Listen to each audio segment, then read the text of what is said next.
Well, to talk about the status of the health claims in Europe, first of all, I will review the regulatory framework and the EFSA role in this context. Later on, I will also summarize the main issues that we addressed during the evaluation of health claims applications for foods. And later on, I will update the status of the evaluation process so far and the challenge we have in research to have applications with positive outcomes. Well, as you know, in Europe, there have been many foods with allegations or claims on health benefits without the need of authorization. And here you have some examples, but in many cases these were not. En los casos, algunas veces esto no se podía sostener desde un punto de vista científico. Por ejemplo, los snacks que tenían probióticos o la gelatina que decía que tenía propiedades anti-envejecimiento. Estas algunas de las alegaciones que hemos visto. En Europa tenemos la idea o la impresión de que las alegaciones que tienen que ver con propiedades saludables de las comidas deberían de ser reguladas y que estas informaciones se deberían de introducir en las etiquetas de los productos. Por eso hay un reglamento que se publicó sobre las alegaciones nutricionales, se publicó en diciembre de 2006 y entraba parte de las alegaciones nutricionales de la Unión Europea, de la Comisión Europea. Este reglamento ha hecho que todas las alegaciones tengan un punto de vista científico para proteger a los consumidores contra alegaciones erróneas y engañosas. También establece reglas comunes en esta área. Y para armonizar este proceso, la Autoridad Europea ha realizado un proceso de evaluación a través de un panel, que es el panel al que yo pertenezco en estos momentos. Con este marco regulatorio hay nuevos reglamentos de la Comisión Europea que también se han publicado en 2002, por ejemplo, que se llaman las leyes alimentarias, donde tenemos la definición de comidas o de alimentos. Y esta definición que tenemos aquí incluye muchas cosas, muchas sustancias, pero también excluye a las medicinas, los medicamentos, por ejemplo. Es decir, no podemos decir que una comida puede curar o prevenir o tratar una enfermedad. Esto es lo más importante. De acuerdo con esta definición, se pueden extraer dos tipos de alegaciones en cuanto a la salud. Las funcionales, que se basan en datos que apoyan el papel de una comida o de un constituyente a la hora de mantener una función psicológica o que mejoran una función psicológica. Después, bajo el artículo 14, tenemos las alegaciones que tienen que ver con la reducción de los riesgos de ciertas enfermedades. Son alimentos que reducen al menos uno de los factores de riesgos, pero no necesariamente la enfermedad como tal y no la enfermedad en sí misma sin el factor de riesgo. También nos hemos centrado en alegaciones que tienen que ver con niños y con la relación de estos y la salud y el desarrollo. Estas alegaciones están cubiertas o mencionadas en el artículo 14. En cuanto al procedimiento para presentar las solicitudes, creo que es un poco difícil, pero la evaluación es más o menos difícil en el caso de las solicitudes.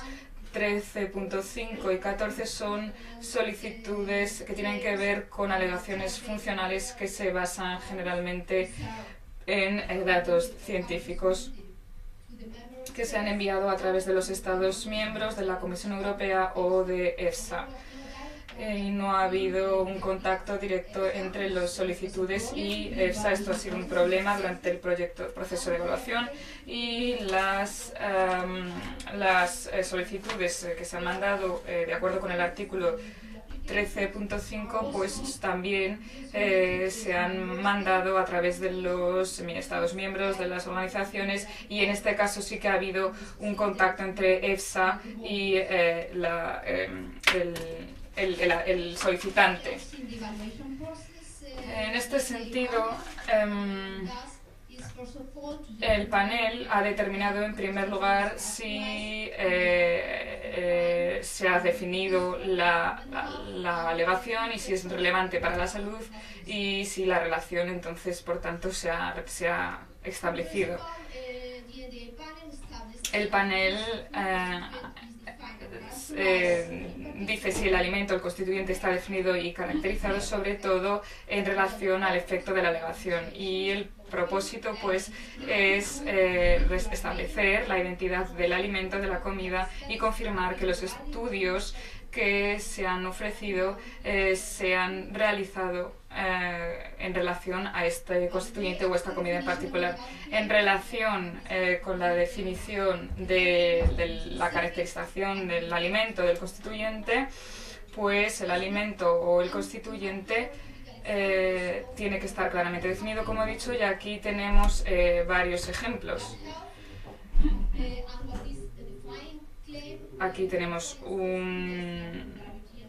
una definición. No podemos muchas veces hacer esta evaluación, pero los propósitos son confirmar la identidad y establecer que los estudios que quieren hacer o realizar la alegación, la alegación nutricional, pues se han desarrollado con un constituyente o un alimento particular. Estos son ejemplos de opiniones positivas. Por ejemplo, si decimos que un alimento contribuye a mantener el equilibrio en un determinado contexto, pero que reduce los microorganismos gastrointestinales, por ejemplo, pues podemos estar ante una situación positiva. Aquí tenemos otro ejemplo de un alimento que contribuye a regular la función del intestino en términos de, como he dicho, regularidad intestinal. Entonces es un ejemplo también positivo. También tenemos otro ejemplo aquí de un alimento que apoya la función inmunológica y inicia el tener respuestas inmunológicas apropiadas. Una de las partes más difíciles para las solicitudes quizá es el hecho de establecer una relación causa-efecto entre el consumo de la comida y el efecto de la alegación. Y en este sentido hemos intentado ver si los estudios que se han hecho con la población se han hecho bajo unas condiciones de uso específicas. Hemos estado analizando la calidad de los estudios individuales y la aplicabilidad de los estudios del grupo que era objetivo. Esto es difícil seleccionar los estudios porque muchas veces no podemos hacer alegaciones que estén relacionadas con la medicina, porque si no serían alegaciones medicinales o algo así. Entonces, de hecho, la población objetivo es la población sana general, o parte de la población general sana. Entonces necesitamos incluir en nuestro grupo de estudio los sujetos humanos sanos o los que están sanos aunque tengan riesgo de padecer ciertas enfermedades. Sin embargo, estamos haciendo bastantes progreso. Es bastante fácil probar un efecto, pero es difícil establecer la relación entre causa-efecto muchas veces. En la área de probiótica había un interés de las empresas farmacéuticas a la hora de probar pues los efectos de ciertas sustancias.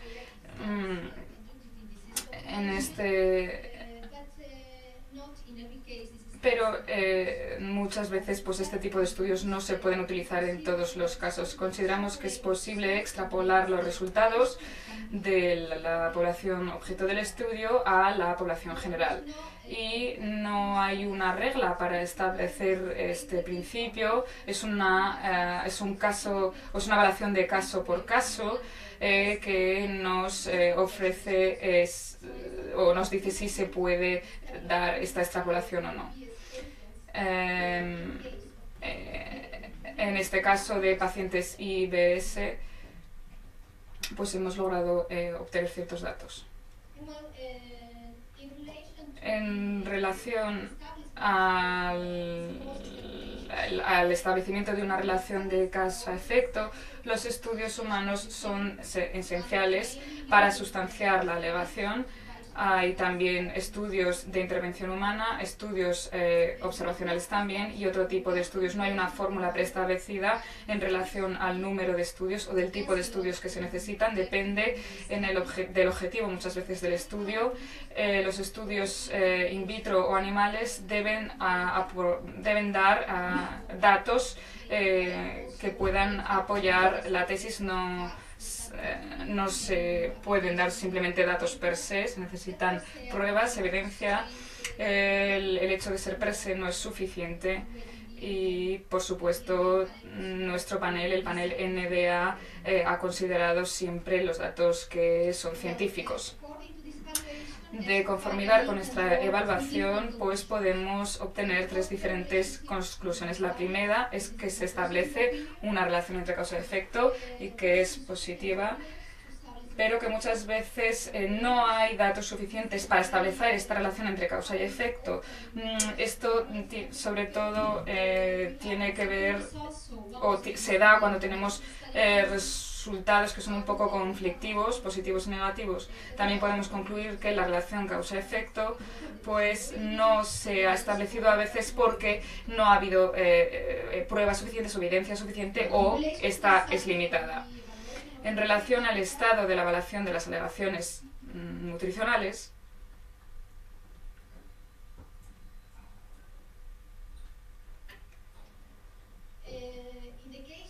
podemos hablar de la solicitud de las UTIDs 13.5, bajo el reglamento 13.5, podemos hablar de más de 4.500 solicitudes, como se puede ver aquí, y se han consolidado pues 4.637 y hemos adoptado un 34% de estas. Tenemos que evaluar casi el 59% de ellas y hay un 20% de las que se han adoptado que han sido positivas. Estas opiniones se han publicado en bloques diferentes. El primer bloque es de octubre de 2009. Un tercio de las opiniones han sido positivas. En febrero de 2010 ha habido un segundo bloque de publicaciones y el éxito ha sido un poco menor. En octubre de 2010 hemos publicado el tercer bloque de opiniones y en general podemos decir que el porcentaje de opiniones positivas es de un 20%. Se preveía que la lista positiva de alegaciones se iba a obtener en enero de 2010, pero todavía no hemos cumplido esta fecha, por supuesto. Entonces, las opiniones que se han publicado de conformidad con el artículo 3.1 no se han aprobado por parte de la Comisión Europea, con lo cual necesitamos más acción legal porque ha habido desacuerdos entre los Estados miembros en relación a la aprobación de estas opiniones. No sabemos si vamos a tener una lista final. Y también hay un nuevo compromiso para finalizar la evaluación de estas solicitudes y esto será en junio de 2011. Simplemente para darles una imagen de las opiniones, lo que está ocurriendo, se ha publicado en octubre de 2010. Hemos cubierto 808 alegaciones y también hemos tenido muchas opiniones positivas, sobre todo con vitaminas y minerales. hemos establecido cuáles son los nutrientes esenciales y hemos tenido mucha más información de los roles que juegan estos nutrientes. También hemos tenido opiniones positivas en otros componentes. También es positivo, significa que los solicitantes ya han empezado a meterse dentro del proceso y están presentando solicitudes con otro tipo de componentes y de nutrientes. Por ejemplo, en el caso de fibras, de ácidos grasos y también en el tema de los productos que tienen que ver con el yogur, y esto es muy importante.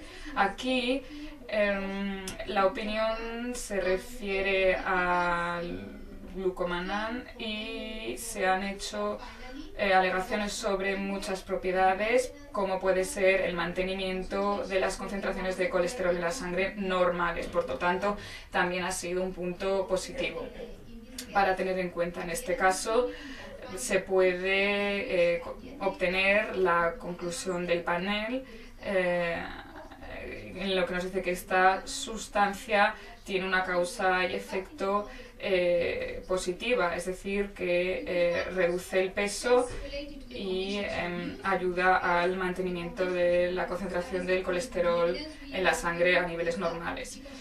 Tenemos que tener en cuenta las condiciones de uso. Pues, por ejemplo, en el caso del glucomannan, 3 gramos de esta sustancia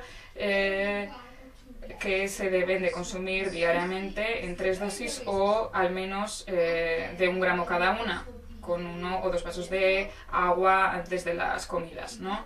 En este sentido, hay referentes de opiniones previas. Aquí tenemos otro ejemplo en el que no me voy a extender porque tengo muchos más, entonces simplemente quiero hablar del estatus de las alegaciones. Estas son las alegaciones funcionales que incluyen nuevos avances científicos. El número en este caso de solicitudes es menor, 49 en total que hemos recibido y de las cuales hemos adaptado 23. En este grupo de opiniones hemos aprobado como positivas solamente una de ellas, es la que está relacionada con el concentrado del tomate y la reducción en la agregación de plaquetas. Entonces, tiene que ver con el artículo, lo hemos hecho de conformidad con el artículo 19. En relación en las aplicaciones de conformidad con el artículo 14, pues podemos hablar de 218 solicitudes que hemos recibido, de las cuales hemos aprobado 56, y también tenemos ejemplos positivos en este sentido. Uno que tiene que ver con el papel de la tiamina en el metabolismo. Y otra vez se puede ver que después de la opinión tenemos una conclusión extraída por parte del panel. El panel nos establece cuáles son sus conclusiones para reflejar la evidencia, los datos científicos, y también nos enseña que es un producto para niños y por eso las condiciones de uso son muy importantes y deben cumplir con las directivas que se han creado, que se han desarrollado para este tipo de nutrientes. Hasta ahora, el factor de riesgo que hemos analizado es el colesterol LDL, que es un reto para nosotros. Este es un ejemplo de una de las solicitudes que ha sido positivo y se relaciona con el papel del betaglucano y su papel a la hora de reducir el colesterol en la sangre. Tenemos una conclusión de que hay este tipo de relación causa-efecto de esta sustancia a la hora de reducir los niveles de colesterol LDL en sangre. Y el panel, por supuesto, pues ha redactado su propia o la propia alegación y también, por supuesto, como siempre, las condiciones de uso que tienen en la diapositiva. Este es un ejemplo de otro tipo de componente, de xilitol, que tiene una relación de causa y efecto. Aquí tienen otro tipo de ejemplo que reduce la caries en los niños, y aquí otra vez tenemos las condiciones de uso, cómo se tiene que tomar. Por ejemplo, aquí 3 veces al día, por ejemplo, después de las comidas, al menos 3 veces al día después de las comidas. Y en este sentido, en este contexto, creo que debemos de tener en cuenta cuáles son los retos fundamentales que debemos de afrontar. En primer lugar, deberemos de identificar los beneficios potenciales para la población sana. Ya hemos empezado a hacer esto, hemos empezado a realizar estudios con individuos que están ahí en el límite entre la enfermedad y estar en un estado saludable. Tenemos que, por tanto, responder a ciertos retos que tienen que ver con el estrés, con el ejercicio, con ciertos procesos de enfriamiento, etc. Y nuestros grupos de trabajo también están investigando el valor de la homeostasis o para el mantenimiento de la homeostasis para la salud. También, como otros ponentes nos han hablado, los datos, la información que tiene que ver con la genómica para caracterizar ciertos grupos de población, sobre todo aquellos que están en un riesgo mayor de sufrir ciertas enfermedades. Y otro reto que tenemos en este campo es la identificación de factores de riesgo para ciertas enfermedades, y así en ese sentido podemos hacer alegaciones que nos puedan ayudar, porque quizá el factor de riesgo que tenemos en estos momentos, el único, es el colesterol LDL, para reducir las enfermedades cardiovasculares, pero nos gustaría evaluar en el futuro otros factores de riesgo que, por supuesto, deberían de desarrollarse. Como sabéis, un factor de riesgo es un factor asociado con una enfermedad que sirve como predictor independiente del desarrollo de la enfermedad y que es biológicamente plausible. No sé si tienen preguntas, las podemos hacer más tarde. Gracias.